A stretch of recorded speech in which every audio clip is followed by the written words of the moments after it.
Hi, this is Anu Rao. I'm in the mood to make some totapuri mango jam today.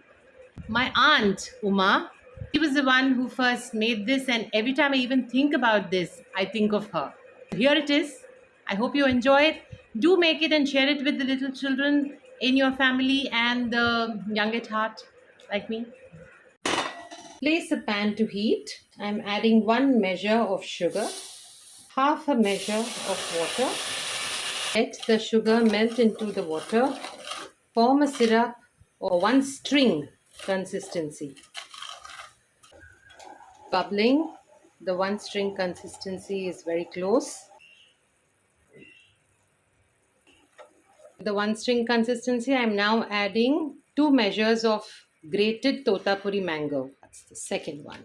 Adding about 10 cloves, pinch of salt. This is how it looks when it's well mixed.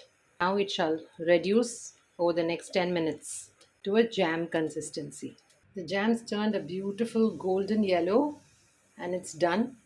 Been stirring it for about 10 minutes and it's ready to serve. Delicious mango totapuri jam that reminds me of my childhood every single time.